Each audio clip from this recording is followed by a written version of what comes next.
Good morning, Vietnam. Small video.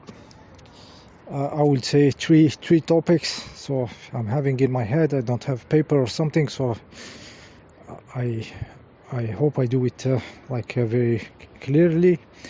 First of all, don't trust the internet, the communication, the emails between you, people close to you, and everything. The artificial intelligence or these entities which are having access to the internet, maybe some astral entities. It's full of shit. They are totally interfering with the communication of the human beings. It is clear on the YouTube how they manage the comments. There is delay now. I never witnessed like delay of 1 week between you post a comment and then the other person don't see it for like 1 week or something. No notification. It is interfering. It is interfering with the communication, because we are getting speed in consciousness. We are approaching the singularity. Okay, and this stuff is defending itself more than ever. So if you send an email to somebody, and this stuff may not want this connection with this person because of its intelligence between brackets or something. So better try again. Take the fucking phone, call the people, especially the close to you. And on the internet, just don't trust any comment and expect the person to have read it. Maybe not yet, maybe didn't receive notification, and maybe there is a delay. Okay, it's all artificial. It's not even human technology behind to store all these billions of terabytes and stuff of HD videos around the planet. It just doesn't make sense. Something creepy is behind, so don't trust nothing. Keep pushing. We are apparently it's very in panic mode. Okay, that was the first point. Second point.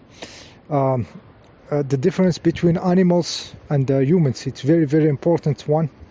It's the mental about your body. It's the idea that what your body can do, what cannot do, and the thinking, this is good, this is not good, I can do this, this is possible, this is not possible.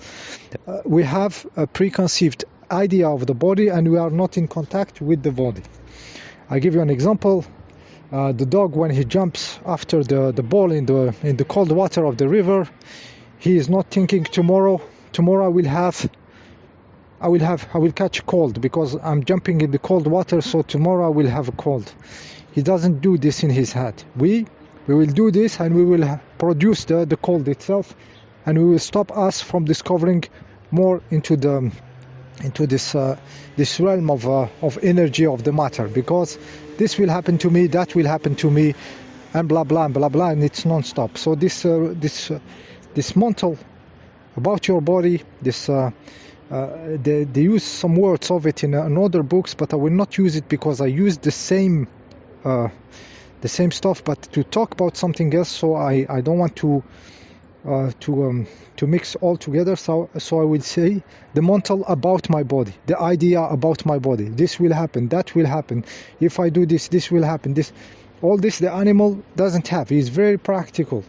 He's living. He's really into his body. So it's very like spontaneity, or spontaneous. Like he does it directly.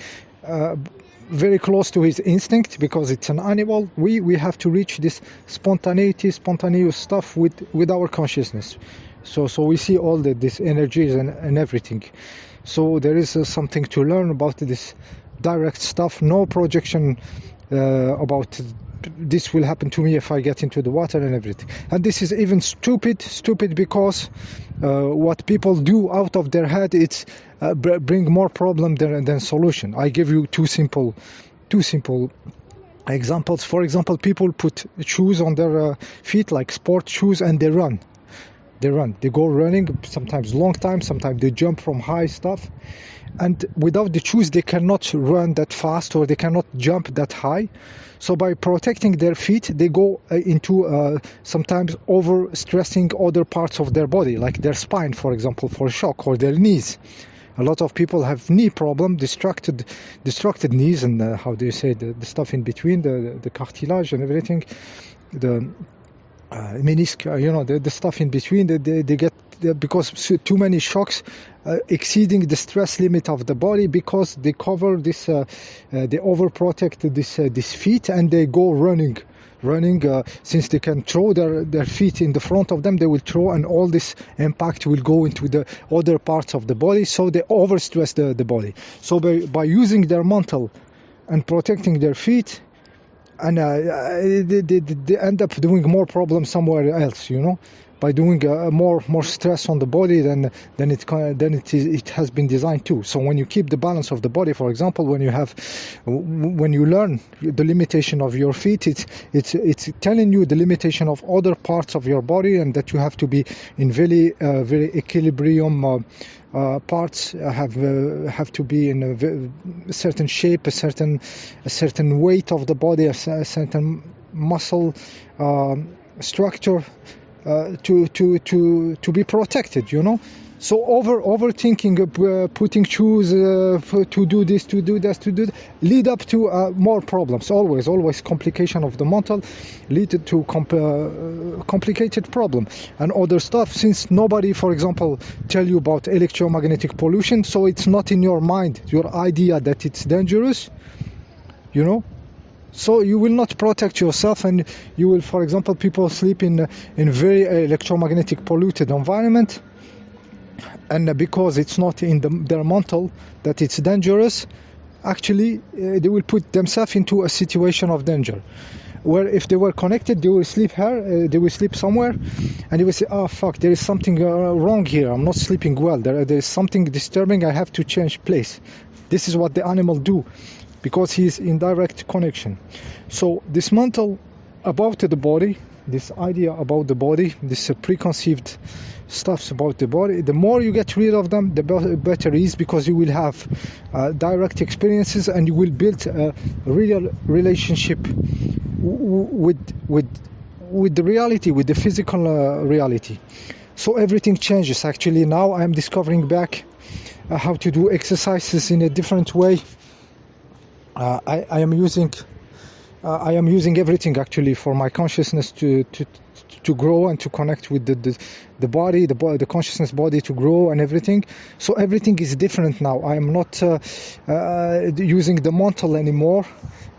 I give you a small example again. For example, people will do a breathing exercise. You breathe, and very advanced people will tell to you breathe 30 times, for example, like oxygenate yourself, breathe at least 30 times, and then keep your breath for 1 minute. So everything is mental, like you have to do that number and then stop breathing that number. So when you are measuring, when you are counting 30 breathing, you are not connected to your breathing.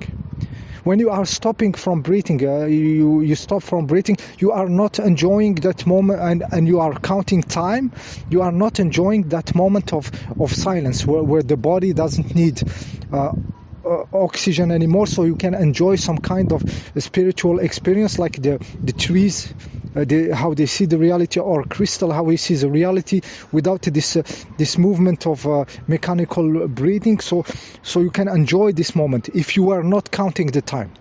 So breathing exercise, for example, how I will do, I will breathe. I'm walking, I breathe deeply till I feel I don't need to breathe anymore. I didn't count 30, I didn't count time. I saturated myself with oxygen, then I feel I have enough.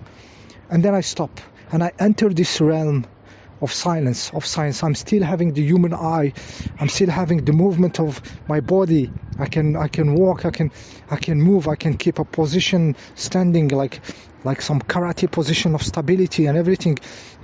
But I'm not needing oxygen. I'm in the silence of a crystal, how he feels the reality on the silence of a plant, so I can enjoy this experience. I'm not counting how much time I'm keeping my breath. I am there. You understand? So we have to change all our way to use the body for our advantage, which is consciousness bodies. It's not I have to do that number, that stuff. The body tells you exactly what to do for your enjoyment. So discover this experience of breathing deeply, and then not needing to breathe, and then entering this silence, and then slowly getting out when you feel it's the time. I'm getting back to breathe, and you breathe again, and you put again some oxygen, and you go deep again.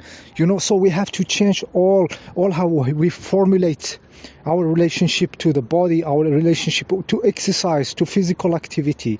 So everything has to be taught and explained to everybody in a different way, especially the children, where they put them into this duality. You have to run this time, and taking the time how much he will run 100 meters, but he's not into the running joy, or we are doing breathing exercise like we are not into the experience of breathing, then the experience of silence, of the body getting calm and having enough oxygen to stay in a certain position of experience. You get the point. How much time?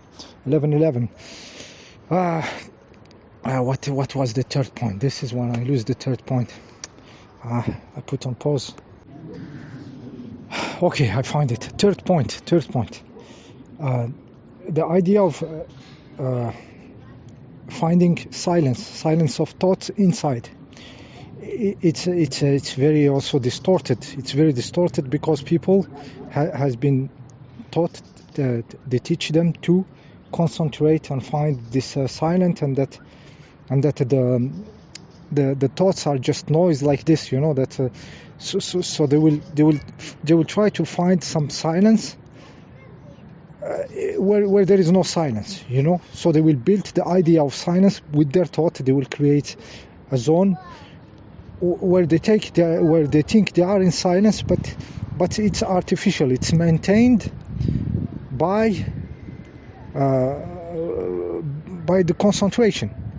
It's a creation in the realm of noise, mental noise. It's a creation there that it's created by the mental to find some silence, so they can keep it with some concentration or some situation in life that allows you to have silence. The moment you step to more activity, more noisy reality, you lose this capability to be in peace or to be in silence. Okay, so in the reality, what is the reality? The real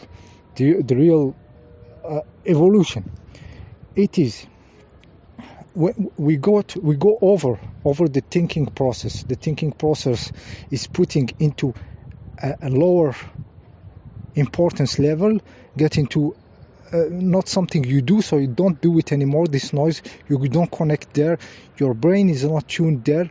When you discover something more interesting to do with your being, when you discover something more interesting to do with your being, like you discover a higher connection to the reality, more open, suddenly this thinking, the world of thoughts, the reality of thinking and emotionality, flipping up, down, thinking up, playing with emotion, it's childish. It's childish, but you have to discover the higher contact with the reality. And the moment you discover it, the other old one is immediately outdated, so it's like a growing. So to discover this to open to you the other fields, you have to connect with the reality of through the physicality, through the body, like what I was explaining. So you discover another connection, frequency connection, another way to be in the reality, which make the noise of the mental not interesting anymore. So he becomes small. You become like something you were doing when you were younger, you were a child. So this is how stuff happens. We go something that is not okay. It is outdated when we step into another level of consciousness. And this to go into a level, it's not inside the thinking, inside the immaterial. It's to connecting to the field of information, all of it. This is where the the mechanic of thinking is outdated, and you go over it. Okay, 15 minutes. See you next time.